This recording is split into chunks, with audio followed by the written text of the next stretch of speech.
आप देख रहे हैं जोहार झारखंड और आपके साथ मैं हूं विवेक। बड़ी खबर है गुमला से, जहां नक्सलियों ने कुरुमगढ़ थाने पर हमला कर दिया है। नक्सलियों ने थाने पर फायरिंग की। पुलिस और नक्सलियों के मुठभेड़ में दोनों तरफ से घंटों गोलीबारी हुई।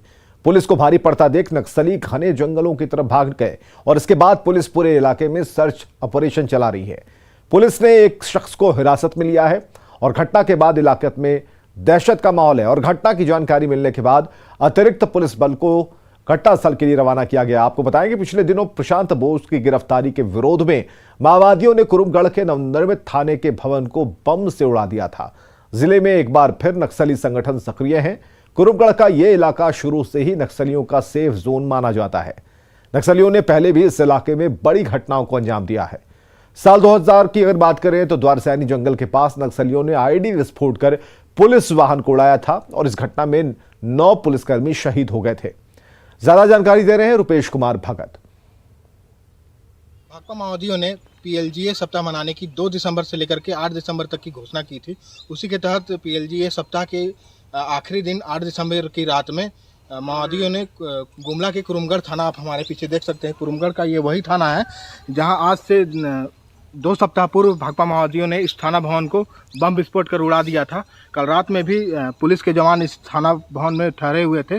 उसी दौरान माओवादियों का दस्ता इस भवन में आ धमका और दोनों ओर से लगातार फायरिंग हुई। मुठभेड़ घंटों चली पुलिस और नक्सलियों के बीच और पुलिस को भारी पड़ता देख नक्सली यहां से भाग निकले।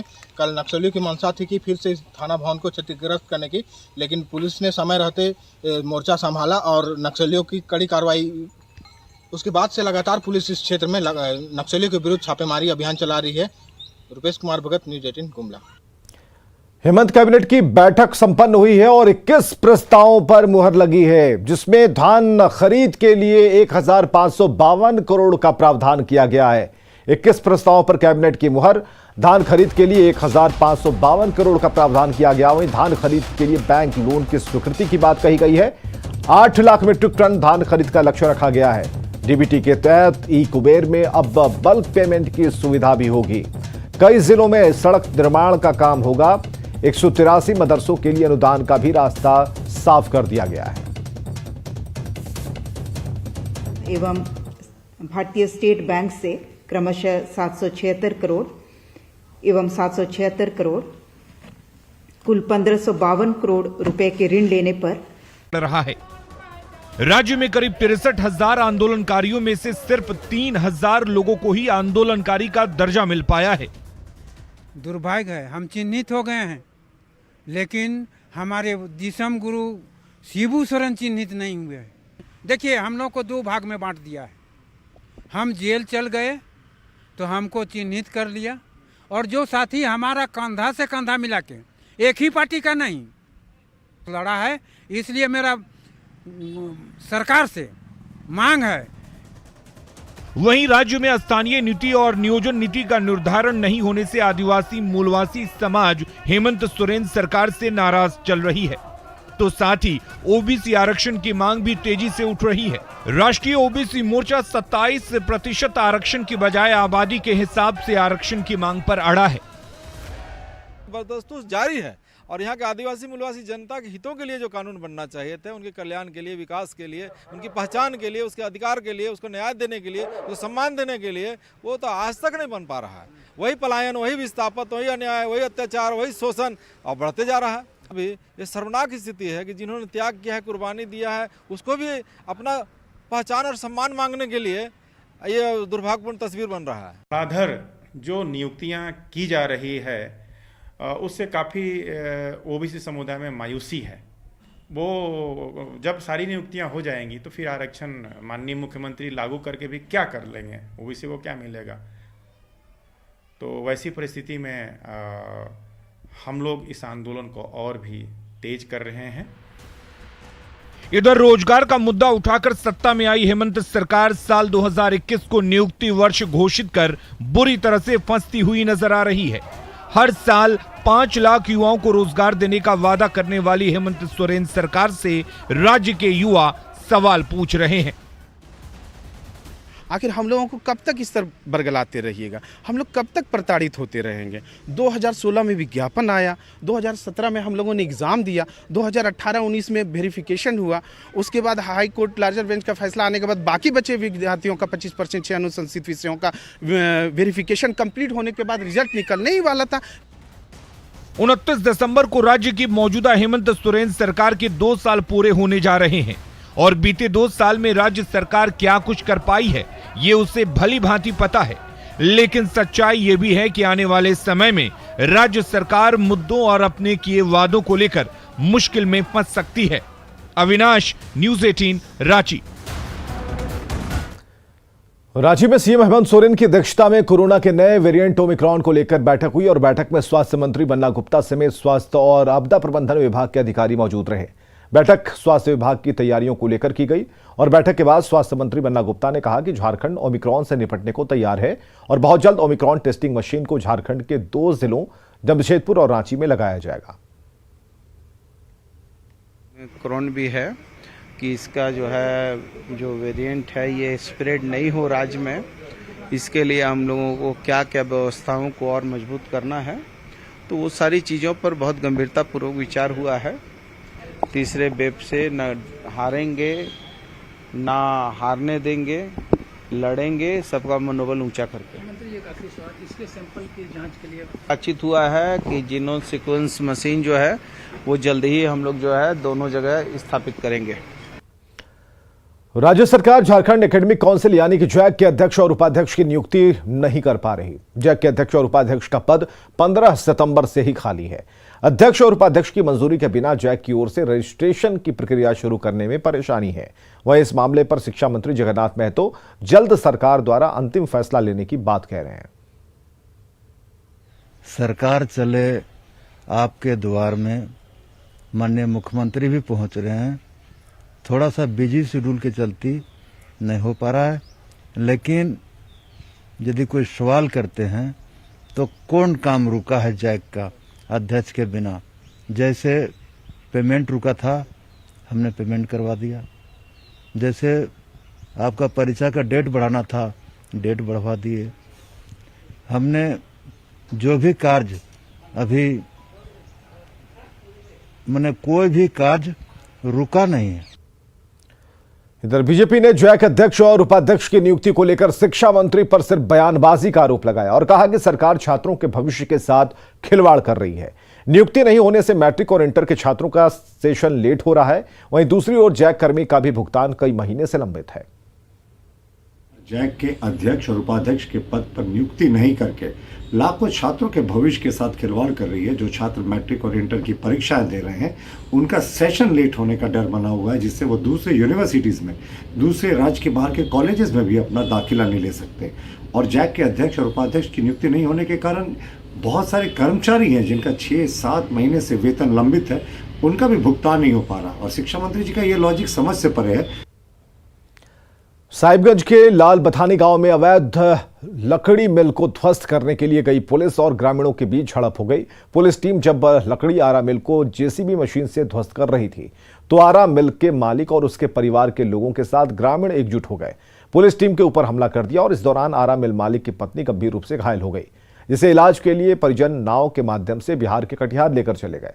घटना के बाद पूरे लाल बथानी गांव पुलिस छावनी में तब्दील है। विरोध को देखते हुए हम लोगों ने अभी फिलहाल में थोड़ी इसको जो कार्रवाई स्थगित रखी है, परंतु कार्रवाई अच्छी खासी चली है और हमने मिल को ध्वस्त, वहाँ पे जो आरा मिल थी उसे ध्वस्त किया, उसे वहाँ से कबाड़ दिया है और बहुत सारे जो मटेरियल्स हैं उसको गाड़ी में लोड करके ले भी आए हैं। धनबाद पुलिस ने वाहन चोर गिरोह का खुलासा किया है। पुलिस ने 4 बाइक चोर को गिरफ्तार किया और चोरी की 2 बाइक को भी बरामद किया। बाइक चोर गिरोह की जानकारी पुलिस को तब मिली जब चोरी की बाइक से अगस्त रवानी नाम का हादसे का शिकार हो गया व्यक्ति। जब पुलिस ने बाइक की जांच पड़ताल की तो बाइक चोर गिरोह का खुलासा हुआ। अगस्त रवानी से पुलिस ने पूछताछ की तो बाइक चोरी करने की बात स्वीकार करते हुए अपने अन्य साथियों का नाम बताया और इसके बाद पुलिस छापेमारी कर फतिंगा भुइया, राहुल रजक, करण यादव को भी उन्होंने गिरफ्तार किया है। और इसमें कुछ लड़कों का नाम और आया है जिनके विरुद्ध अभी हम लोग छापामारी कर रहे हैं और इस दौरान एक वाहन दुर्घटना वाली मोटरसाइकिल तो बरामद हुई ही थी जो चोरी गई थी, और दूसरी इनके शनाख्त पे एक और मोटरसाइकिल बरामद हुई है।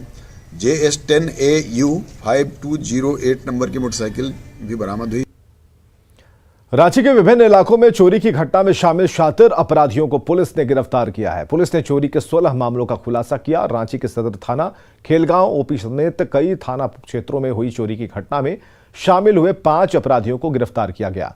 छठ पूजा और दीपावली के मौके पर चोरी की घटनाओं को अंजाम दिया गया था। अपराधियों के पास से भारी मात्रा में जेवरात समेत चोरी के सामान बरामद किए गए और इस चोर गिरोह में 9 शातिर चोर शामिल हैं, जिसमें से 5 की गिरफ्तारी हुई है।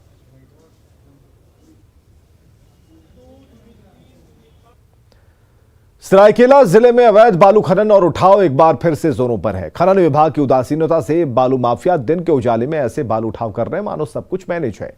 इन तस्वीरों को आप देख सकते हैं। ये इलाका चांडिल कांड्रा मार्ग पर स्थित मानिकुई स्वर्णरेखा नदी क्षेत्र का है। कैसे दिन के उजाले में अवैध रूप से बालू खनन और उठाव जारी है, लेकिन शासन प्रशासन की नजर नहीं पड़ती, जबकि 24 घंटे इस मार्ग पर गाड़ियों का आवागमन होता है और धड़ल्ले से दिन रात बालू खनन और उठाव की जानकारी खनन विभाग को नहीं है। यह आश्चर्य वाली बात है। गोड्डा में करोड़ों की लागत से बन रहे सड़क निर्माण में अनियमितता का मामला सामने आया। कंभारा से दुमुही चौक तक बनने वाली सड़क से 3 फीट ऊपर नाले का निर्माण किया जा रहा है, जिसका ग्रामीणों ने विरोध करना शुरू कर दिया है। लोगों का कहना है कि सड़क बन जाने के बाद काफी जल जमाव होगा, नाले में पानी नहीं जा पाएगा। वहीं जब न्यूज 18 ने पीएचडी अधिकारी से बात की तो उन्होंने ये बताया कि वो भी इस सड़क को देखकर अचंभित रह गए। वहीं स्थानीय विधायक अमित मंडल ने कहा कि अगर ग्रामीण शिकायत करते हैं तो कार्रवाई की जाएगी। सड़क का जायजा लिया गौरव झा ने। सड़क जो है वो पीडब्ल्यूडी का सड़क है और फ्यूचर में कभी भी वो सड़क बनेगा तो मुझे लगता है कि इसमें मिट्टी फिलिंग करके उसको नाली के लेवल तक लाके उसको बनाना होगा। ऐसा कार्य योजना निश्चित तौर पर वो पीडब्ल्यूडी में जब ये रोड प्रस्तावित है और बनेगा तो उसमें ऐसा होना है। ये नाली नीचे हम लोग का ज़मीन जो है नीचे हो जाता है, बहुत नीचे चला जाता है। इसको रहना चाहिए, रोड के अंदर रहना चाहिए, खुदाई करके। ये ऊपर सड़क से ऊपर दे दिया है। कितना फीट ऊपर है? ऊपर 2.5 फीट लगभग है। नाली से यही दिक्कत है कि ग्रामीण का अपोच है कि हम लोगों का हर बैल और सब सामग्री जो है जाता है, ट्रैक्टर जो है जोताई उताई करने के लिए, वो खेत हो गया नीचे और रोड हो गया ऊपर। इससे जो है बहुत दिक्कत हो रहा है। ग्रामीण जो है इसका विरोध करता है। गोड्डा के कन्भारा कझिया पुल से अप्रोच सड़क की ये कहानी है कि सड़क से करीबन 2 से 3 फीट ऊपर इस नाले को बनाया जा रहा है और लगातार ग्रामीण इसका विरोध कर रहे हैं। ग्रामीणों का कहना है कि अगर ये यहाँ नाला बन जाता है तो सड़क के ऊपर जो है वो पानी और जल जमाव होने लग जाएगा और ग्रामीणों को अपने खेत बहियार और घरों में जाने में परेशानी होगी। इन तमाम चीज़ों को लेकर जब हमारी पीडब्ल्यूडी से बात हुई है तो उन्होंने कहा है कि ये सड़क उनका नहीं है, ये सड़क नगर विकास की ओर से बनाया जा रहा है, यानी कि जुडको इसका काम कर रही है, हरदेव कंस्ट्रक्शन इसका काम कर रही है। और हम आपको दिखाएंगे कि करीबन 2 से 2.5 फीट ये सड़क से ऊपर है ये नाली। तो आप अनुमान लगा सकते हैं कि इस सड़क पर बहने वाली पानी आखिर नाले में कैसे जाएगी। इन तमाम चीज़ों को लेकर लोग लगातार विरोध कर रहे हैं। स्थानीय विधायक से जब इस चीज़ों को लेकर बात हुई है तो उन्होंने कहा है कि अगर ग्रामीण किसी भी तरीके का शिकायत करते हैं तो इस पर पहल की जाएगी। लेकिन एक बड़ा सवाल होता है कि जब इस तरीके से सड़क का निर्माण हो रहा है, उससे ऊपर इस नाले को बनाया जा रहा है, तो आखिर यहाँ काम कैसे होगा और पानी नाले में कैसे जाएगा। गौरव झा, न्यूज़ 18, गोड्डा। रामगढ़ के मांडू एफसीआई गोदाम में चावल सड़ने के मामले में न्यूज 18 की खबर का असर हुआ है। खबर को प्रमुखता से दिखाए जाने के बाद जिला प्रशासन के अधिकारी हरकत में आए। रामगढ़ एसडीओ मोहम्मद जावेद हुसैन और जिला आपूर्ति पदाधिकारी सुदर्शन मुर्मू एफसीआई गोदाम पहुंचे और यहां उन्होंने गोदाम का निरीक्षण किया। गोदाम प्रबंधक से भंडार पंजी दिखाने को कहा। गोदाम प्रबंधक ने भंडार पंजी दिखाने में असमर्थता व्यक्त की। भंडार पंजी नहीं दिखा जाने के बाद शक और गहरा हुआ और एफसीआई गोदाम में चावल की हेराफेरी की गई है। एसडीओ ने भी माना कि अनाज खाने लायक नहीं है। उन्होंने दोषियों पर कार्रवाई की बात कही।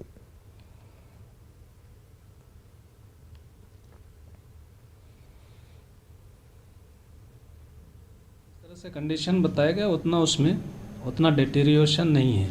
ठीक है, थोड़े बहुत ख़राब हुए हैं, बट उसमें से हमको लगता है 150 क्विंटल उसमें रखा हुआ था। वो हमारा पुराना गोडाउन था, तो उसमें से रोटेशन नहीं किया गया, जिस वजह से थोड़ा बहुत नीचे की बोरियां होती हैं उसमें से थोड़े ख़राब हुए हैं। तो उसमें हम लोगों ने उनसे मांगा है बाकी डिटेल्स कि वहाँ कितना रखे थे नहीं रखे हुए थे। देखिए, भारतीय जनता पार्टी तो प्रारंभ से ही चिंतित है। जिस दिन से हेमंत सोरेन की सरकार यहाँ स्थापित हुई है, ये राज्य दिशाहीनता की ओर और करप्शन की ओर बढ़ चला है। और ये मांडू में जो अनाज की घटना जो देखने में आई है, ये पूरे राज्य की स्थिति यही है। आज पूरे राज्य में अन्नदाता किसान हो या जवान हो नौजवान हो, सबके साथ अन्याय हो रहा है। और लगातार ये तो अनाज सड़ा है, यहाँ तो जीवन को सड़ाने का प्रयास हो रहा है। गिरिडीह जिला परिषद बोर्ड की बैठक हंगामे के बीच हुई। जिला परिषद के करीब 1 दर्जन सदस्यों ने जिप अध्यक्ष राकेश महतो पर ही योजनाओं में हेराफेरी का आरोप लगाया। जिप अध्यक्ष पर सदस्यों ने आरोप लगाया कि उन लोगों ने अब तक जितनी भी योजनाओं की अनुशंसा की है, उसमें से एक भी योजना उनके क्षेत्र में नहीं पहुंची, जबकि जिप अध्यक्ष और एक विशेष राजनीतिक दल से ताल्लुक रखने वाले सदस्यों के क्षेत्र में धुआंधार काम हो रहा है। विधायक श्री विनोद सिंह जी, सांसद प्रतिनिधि दिनेश यादव जी और जिला अभियंता सारे लोग मौजूद थे और सारे अधिकारी, सारे विभाग के अधिकारी मौजूद थे। गत बैठक की समीक्षा की गई, उसमें जो योजनाओं में जो गड़बड़ियां हुई थी उसको सुधार करने के लिए बैठक की गई, जिसमें से यह 22-23 वित्तीय वर्ष 22-23 की योजनाओं से संबंधित लिया गया, जो अनाबद और आबद की राशि से है, क्योंकि अभी चुनाव होने को नहीं है और निश्चित है कि केंद्र की राशि जिला परिषद को प्राप्त होगी। उस राशि से जिसकी भी कमी रह गई है उस कमी को पूरा की जाएगी। इसके बाद जो राजस्व का बात है जिला परिषद का, उसके लिए एक नए भवन का निर्माण की स्वीकृति ली गई। और वैसे जिला आपूर्ति पदाधिकारी जो डीएसओ साहब मौजूद थे। देश में कोरोना के नए वेरिएंट ओमिक्रॉन की दस्तक और कोरोना के संभावित तीसरी लहर को लेकर कोडरमा जिला प्रशासन और स्वास्थ्य विभाग ने कमर कस ली है। सदर अस्पताल में ऑक्सीजन पाइपलाइन सपोर्टेड लगभग 30 बेड तैयार रखी गई है। वहीं अस्थायी कोरोना अस्पताल के रूप में 150 बेड के साथ कोडरमा इंजीनियरिंग कॉलेज को चिन्हित कर तैयार रखने का निर्देश जिला प्रशासन ने दे रखा है। जिला सदर अस्पताल में ऑक्सीजन पीएसए प्लांट को सुचारू रूप से चालू रखा गया है और साथ ही जिले के तमाम एंट्री पॉइंट पर कोरोना की जांच की जा रही है। जायजा लिया कोडरमा संवाददाता रितेश लोहानी ने। जिला अस्पताल सदर अस्पताल में कोरोना का जो वार्ड है, कोविड का जो वार्ड है, वो बिल्कुल तैयार है। आप देख सकते हैं कि यहाँ पर बेड तैयार रखे गए हैं, पाइपलाइन युक्त ऑक्सीजन की व्यवस्था की दी गई है। आधुनिक मशीन के माध्यम से वेंटिलेटर्स भी यहाँ पर बिल्कुल तैयार रखे हुए हैं। जरूरत पड़ी तो अस्थायी कोविड अस्पताल के रूप में जैसे पिछली बार इंजीनियरिंग कॉलेज को लिया गया था, उस प्रकार से 150 बेड के साथ इंजीनियरिंग कॉलेज भी अस्थायी रूप में तैयार खड़ा है। क्या क्या तैयारियां की गई है संभावित तीसरी लहर को देखते हुए? देखिए, तीसरी लहर की तैयारी अभी नहीं, हम लोगों ने पिछले 2 महीने से कर रखी है और इसके तहत सदर हॉस्पिटल में 50 बेड ऐसे हैं जो ऑक्सीजन पाइपलाइन से सुसज्जित किया हुआ है। 2 ऑक्सीजन प्लांट्स भी हमारे यहाँ इंस्टॉल हो चुके हैं। इसके अलावा अस्थायी तौर पे इंजीनियरिंग कॉलेज में 150 ऐसे बेड हैं जहां हम ऑक्सीजन सिलेंडर से ऑक्सीजन की व्यवस्था कर सकते हैं मरीजों को। वेंटिलेटर्स हमारे पास 30 वेंटिलेटर्स भी हैं, तो तैयारी मुकम्मल है। लोगों से यह अपील भी की जा रही है कि वे कोविड प्रोटोकॉल के तहत तमाम वो सावधानियां बरतें। जो रितेश लोहानी, न्यूज़ 18 कोडरमा। और खबरें लगातार जारी हैं, आप बने रहें हमारे साथ।